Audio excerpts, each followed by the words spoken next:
Hey everyone, Vicky Magic here from our podcast, Wake Up to What Matters. And this podcast is all about inspiring you to wake up to what matters. And today I have the lovely Kylie Chivers here with me from Guaranteed. Welcome, Kylie. Hi, Vicky. Thank you for having me on today. Absolute pleasure. Thank you for coming on. So, Kylie, one of the reasons that I chose you as my podcast guest today is I'm absolutely fascinated by all the work that you've done being a platinum member of Tony Robbins and the Keith Cunningham work that you've done as well. So I'd love to invite you, if it's okay with you, to share some of your learnings and biggest takeaways from your time with both of those amazing men. So Sure. Yeah, what do you think is the biggest thing that you got from that time that you spent in the platinum membership? I think one of the biggest, obviously I got so much. Where do you start? The wonderful work that Tony Robbins does, and not just him, but all the different speakers that he has that participates in his programs, because it takes on every part of your life, like your business, your profession, you got your professional, your business, your personal, your background, like the things in your past, the future, how to plan. But also, about your relationships, whether it be your kids or your family, your partners. Because I did the Platinum program for a year, you really got to look at every part of my life. So it's hard to say what I got from it. I think the biggest thing is state management is one of the big things. So when I say state, and the way that Tony explains it is obviously your mood or how you're feeling. So I don't always do this a great job. I don't always do a good job at this. So it's a work in progress. I'm happy to say that I'm certainly 1 year of doing his program and all the work since then. It certainly isn't a cure. It's not something that you just magically grow. I don't think you just magically, sorry, pardon the pun, magically just figure out that you're all of a sudden this positive, wonderful person each and every day. I think that's probably unrealistic. But what I found is to recognize which part of me is being that way, and to then figure out what do I need to do to get out of it. So basically, Tony does it like a 90-second reset. So basically, you can find yourself in a bad state or a negative state, you let the world get to you, or something's happened, or for whatever reason. Lots of things. I'm a working mum with 3 kids, and there's always something that's going on. I've got teenagers and I've got a little kid as well. So life is always life, and that's fine. And we're not all, I don't think, we're not all, sometimes I beat myself up thinking I should know this better when I do let things get to me and get overwhelmed and get a bit flat. But now I don't be so hard on myself and go, okay, so you've got yourself in that position, you know how to get out of it. Yeah. So state manager, and obviously he teaches, get up and move your body. So put some music on. So I know that I can go straight to my 80s, hit track in my Spotify and put some 80s music on. And sure enough, within a few minutes, you're feeling 100% better. And then from that state, then you can make the decisions of whatever you need to do, whether they're big decisions or small decisions. So I think not letting myself be in that state for very long, recognizing it and not beating myself up, but then doing some things to change it. So I think that's one of the biggest things that I've learned certainly from Tony. But as I said, there's so many things that I've learned, and I'm just really, really lucky that I had the opportunity to do it. Yeah, and that's so true, isn't it? Like our state of mind, we think when we're stuck in a certain state of mind, that it's really going to take a long time to get us out of it. But when we do learn that it actually can happen in, did you say 90 seconds? Well, he can do the whole process in obviously 90 seconds, but obviously you can change a start, as he says, in a heartbeat, which you can do. But sometimes when you found yourself in that real spot, and sometimes I found that we don't want to give it up. Sometimes we want to, we want to sort of just sit there for a minute and feel sorry for ourselves, but he can do it in 90 seconds. It might be 90 minutes, it might be whatever, but the idea and it's very much a mastery. So it's something that you master over time. Yeah. So, like I said, you don't go on a course and all of a sudden you just know what to do. Yeah, you might know what to do, but doing it's another whole thing. So I find myself that catching yourself first, knowing that it's actually just a state, and knowing that whatever the issue is, you know, getting yourself in a good state first and then moving from there first, and then sort of figuring out what, I don't know, solution to whatever it is that you're facing. Yeah, absolutely. And yeah, I agree. It's kind of just a matter of how long you're going to stay there now rather than staying there, isn't it? Yeah. So it is definitely a skill that we can learn, and definitely, you know, anybody listening as well, and you think at first, I'm never going to be able to master this. And the truth is, as Kylie just said, you don't 100% press a button and that's it forever. We all are human, so we go back into our humanness. And but I think you learn the tools to get out of it a bit quicker. So with the Keith Cunningham stuff that you did, what would you say would be something that you really were grateful for learning with that? Oh, Keith was an incredible man. He's, just for anyone who's never heard of his name, his background is he's a man, an older man now, in his 70s, I believe. He's from Texas, Austin, Texas, and he is reportedly or rumored to believe the rich dad from the Rich Dad Poor Dad stories. He's never confirmed or denied that claim, but he was a very big mentor to Robert Kiyosaki. So he's a, you know, very big businessman and very, very smart.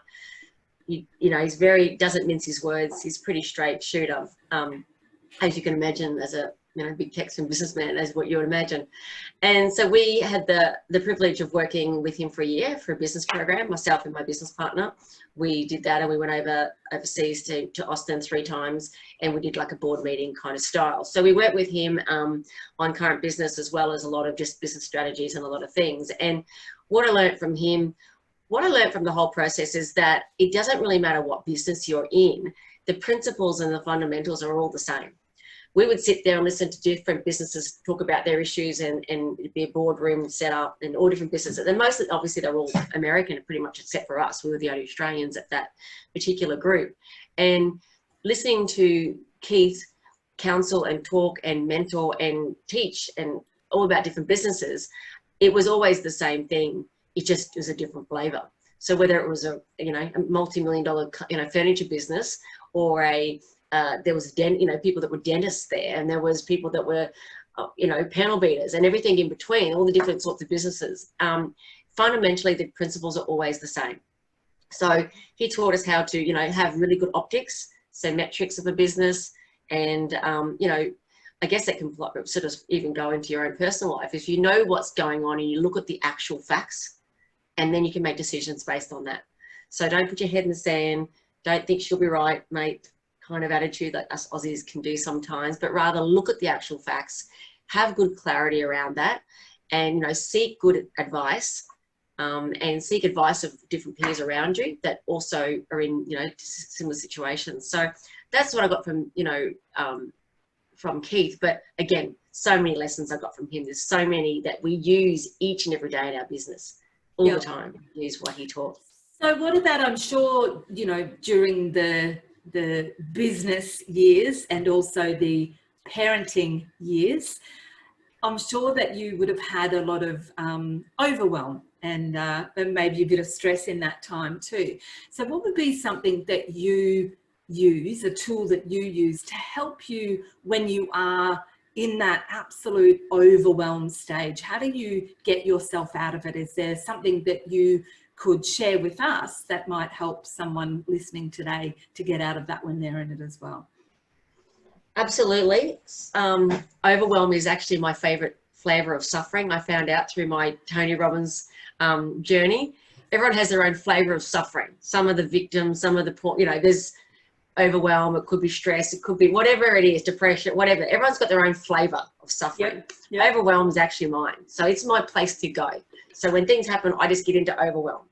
And, it is an interesting place. So even though I know that, I still go there. I was there last week. So I get there often. I've got my daughter's 6 and just been diagnosed with a very high level of ADHD.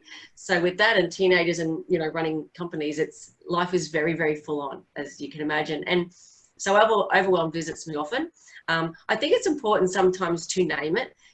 Tony talks about naming your dogs and train them to, come when you call, but you can also name them and also tell them to get lost too when they don't serve you.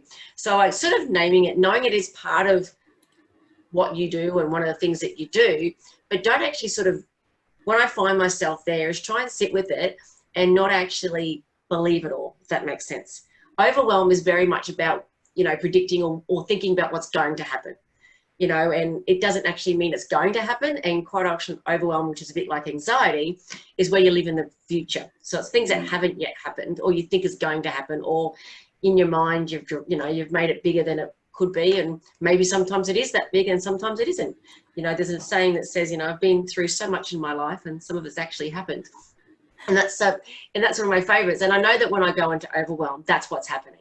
I'm getting ahead of myself. I'm thinking about all the things that I think's going to go wrong, and I'm trying to figure it all out, and I'm just, over my head. So I think in those cases is to try and, deep breathe, do some, relaxation, listen to some music, get myself into a good state where I think, no, remember what I've done before. Remember what I've been through before and that I've actually got through. So I think that's an important thing too. And again, that whole naming your dogs, that sounds silly, I know, but I've you name different parts of your person, your persona. And so the parts that get things done, the strong parts of you, you name them. And I've named them and I go, okay, who's driving right now? Is it little Miss Overwhelm? Yeah, little Miss Overwhelm has got the wheel right now. It's like giving the wheel to a Ferrari to a 3-year-old. You don't do that. Of course it's not going to go well. You give it to someone who can handle it. So it's then thinking in my brain, okay, who needs to take charge now? And it might be my stronger side. It's the side that I know that can get stuff done. How do I know that? Because before she's done it before. So it sounds like I'm talking about multiple personalities here. I'm not actually. It's just about finding that strong side of yourself and remembering what you've done before. So taking a minute of reflection and of gratitude and taking that moment to go, no, I know I can do it. I've done it before. Yeah, using that evidence from the past to yes, absolutely, and remembering future. that. Yeah. Remembering who you are and figuring out which part of that needs to come out and take charge for a while. And so then you just go, okay, baby steps, one step at a time. What do I have to do first? What's the next right thing? And what's the next right thing after that? Don't get too far ahead. Look at the facts that's right in front of you right now and what's the right decision right now. And it might be as simple of get up and get out of your pajamas. That might be the first step. Might be get up and go and jump around, do some exercises. Or if that seems too much because you're overwhelmed, just dance for a minute. I mean, I put the music on and dance around sometimes, on my own sometimes, with the kids sometimes. And just that, again, just take a moment to get some perspective and know that you've been through stuff before, you've been through worse before or whatever, and you've got through. Yeah. And that's what I think is helpful. It is really hard when you're there, though, because you just think, no, this is different this time, but this is different or this is that. Yeah, maybe, but just remember, as I said, that person inside, that strong, warrior, princess, whatever you want to call it, take a moment to identify that part of yourself. Give her a name if you have. I've named mine. And, say, right, there, she's in there. She's just, a bit hidden for the moment, and just bring that out, I think. So I know that sounds a bit full on, but that's the sort of thing that Tony would teach. And he would say himself that he would do that. So when he has his moments of stress or overwhelm or whatever, he then, calls his strong part to the front.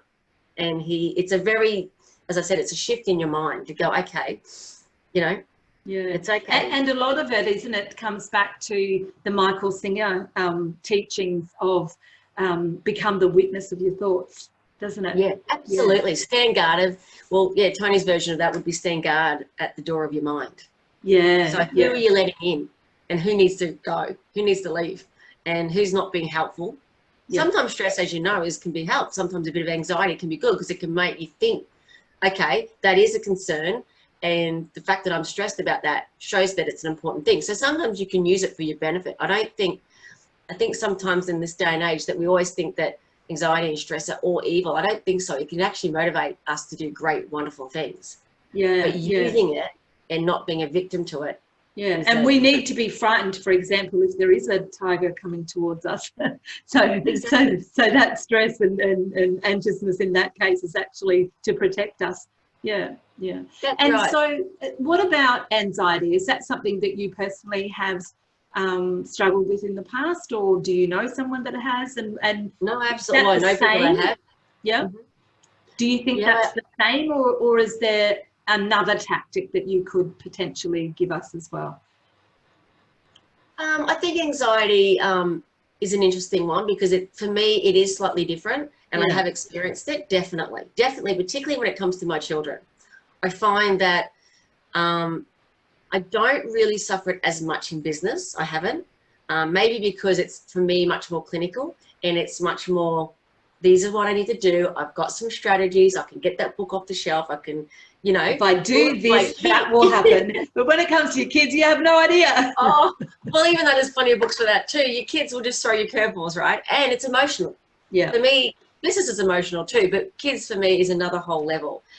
And because I'm so close to the subject, because it's so raw, and that's where I can get anxiety a bit, not knowing what the right thing to do. Am I doing the right thing? Am I not doing the right thing? That constant, mother guilt battle that I think most mums probably go through. So Yeah. anxiety is there for me, and it's a real physical thing. I feel it in my heart, like your heart races and you sometimes can't breathe, and you just, you can feel it right through your body. So no, absolutely, I have experienced that. And I think sometimes if it's something that's there all the time, obviously I think you need to go and get some help and make sure you're getting the right advice and help. If it's there all the time. If it's just occasionally, then obviously, again, you're just using it with, Tony does a thing called priming, where you prime, and if you don't know it, go and Google it. And it's priming, and it's basically really a practice of kind of a bit of meditation, but it's really about remembering and focusing on some gratitude moments and just slowing down. And as I said, taking a moment to be gratitude, because if you're in that real true gratitude moment, then it's hard to be stressed. It's hard to be frustrated or angry or upset or any of those things. Easier said than done, I know. So it is, we talked about before, being a practice, like a mastery. I think really it's like a muscle. If you don't use that muscle, then of course it gets weak. Even though you know that you should do exercise, and if you don't, then you'll get weak. And you just have to say, well, I'm weak because I haven't been exercising it. So the same thing with that. If you're getting a lot of anxiety and I know that when I'm getting a lot of anxiety, then I haven't been exercising. And sure enough, I haven't been priming for a few weeks or something. So then I've gone to a priming session where I do a couple of days in a row straight. And it's a physical thing that you've got to make yourself do, just like getting up and exercising. And you've got to get that muscle working again. So the anxiety is very real, and I don't always get it right. Absolutely not. But I know that there is a set of tools I can go to, and priming's one of them. As I said, going for a walk outside if I can, and just try to get some perspective, slow down a little bit. Yep. And what about, do you suffer from, I think we all do, but the voices in our head? So that monkey mind that sometimes sabotages our success, that sabotages our happiness. How do you break free of that? Do you have a strategy that you can share with us? Absolutely. And that's very much what I was talking about before, was naming those different voices. Yep. And so if you've got a monkey mind that mucks with you, it might be the negative one. So it's a really interesting exercise, and I actually found it really hard. It took me a while to do it. My business partner, Luke, he did it, and he did it really quickly. And he was able to identify his, and he wrote them down, and he had names, and he even had a paragraph for each one. He was so organized, and I was very inspired. But I took a long time to sort of not so much recognize them, but to name them and that. So definitely the voices, the monkey mind, will be which one of the monkey, and it might be one of them is the monkey mind. One of them itself might be that one that is, again, it's not just the voices, because obviously they're always there, but is it a positive voice or is it a negative voice? Is it serving you or is it not serving you? So I believe, like you said, every single person's got one. And if they don't, then I don't believe they're being truthful. Everybody's got someone, that a little voice, and it might be the judge that's sitting there judging your moment, every moment. So it could be the judge, that little judge that's sitting there going, you shouldn't do that. Oh, you should, that judge, the one. Then there's the other one, that's the perfect mother that talks to you, that says, well, you should be doing this if you were the perfect mother. So there's all these little voices. Absolutely. I've got plenty. But I think, again, is recognizing them And are they being helpful? Then they're allowed to stay. If they're not, they're invited to leave. But I think, recognizing them, and if it's helpful, spending some time, some thinking time about it. And most people, I think, Vicky, in this day and age, we don't actually set aside thinking time to think about thinking about it. We just rush through the motions of life, and then we wonder why things don't go to plan, because we don't actually think about it. So I guess doing the work that I've done over the last couple of years, you're kind of forced to think about it. And one of those things is the monkey mind, and, recognizing which voices, and, as I said, naming them if you're saying, and then if you're in that state where things are just turning around in circles and you're in that monkey mind and just going in circles, we're then recognizing that that's the mischievous one. That's the one that keeps mucking with my plans. And telling him to go to bed, or telling him to nick off, or whatever. So, and then trying to bring another voice in that's helpful. Yeah. And what do you think, what difference do you think that it makes learning those skills to actually be able to fit with it, and be able to break free when you need to, and be able to listen when you need to, and have that time to think? What do you think, or what major difference does that make then to your life? I think one of the biggest difference is knowing that everybody does it, and it's not just you, poor old you. We always, that always happens to me. Oh, poor me. Oh, yeah, but my situation's different. No, it's actually not. Some people's obviously situations are very different, and most people's are. But, I have seen Tony do lots of interventions where he says, oh, for God's sake, if you're going to have a thought, have an original one. I'm not worthy, or I'm not good enough, or she's got a better life than me, or whatever else. Like, they're not even original thoughts. Most of us have those thoughts at some point. So I think learning about it and knowing that it's actually human and it's actually okay. It's actually normal. Yeah, normal, okay. And don't beat yourself up, because I think we get ourselves in a position where if I'm not doing that, I'm naughty or wrong, or you beat yourself up. And I think that's just kind of, countereffective. It doesn't work. So recognizing that it's normal and it's okay. And even when you do know this work, the monkey mind will still run away on you. It will still do it, because, I didn't start a lot of this work until I was 45. So, you've had 45 years to get where you are. You're not going to unravel it in 1 or 2 years. It's going to be an ongoing practice. I'm always going to wrestle with the monkey mind, or the different, little miss negative, or little miss overwhelm, or whoever is the monkey of that day. I think that there's multiple monkeys. Yeah, I agree. Yeah. Just calming the mind and recognizing that this is okay, but how do I now take control again? How do I, take a deep moment and get on with things. Yeah, I love it. And so, beginning obviously to wind up, is there anything else that you think, oh, I'd really love to share this that I learned? This is something really amazing that I learned that I'd love to share. Yes, I would actually, Vicky. And this is a whole different subject, but I think it's one that could warrant another chat one day. But it's the masculine and the feminine. Awesome. And the relationship dynamic, because I just split up. My marriage had just broken up after 20 years. And what I learned about what were some of the reasons for that, and then applying, to my new life going forward. Luckily, I've got a wonderful new partner. But just the masculine and the feminine, and learning about that, which I did learn through these different events, and how women and men these days, the dynamic between them, and how, us women, particularly women that are in their businesses and they are successful and they are doing this. Yeah, we have a very strong masculine side, but that's really good in that part, but how it can then affect your relationships, because the masculine is awesome. It's great for getting ahead and kicking goals and all that, but it's not really good for your joy and for your feminine essence, and for your spirit, and for your happiness, and for your love life and all of that. So even though I was going on all these business events and doing all these things, that was one of the biggest things I got. And awesome. I see it all around me. I hear my friends talking, and I think, oh, you're just not in your feminine. You're not, I can see it all around me. I see these weird dynamics in relationships, and I certainly don't have all the answers at all, but I can see some things now which are I can see the patterns. Yep. And so if somebody was listening to this now, and I'm one of these somebodies, so I'll pretend that I'm asking for the listeners. For a friend. Just, yeah, for a friend. And if we sort of did want to take a step forward into our feminine side, how might we do that? Oh, there's quite a few different ways that you can tap into your feminine. Obviously, it's a unique thing, but one of the most common is dance or movement.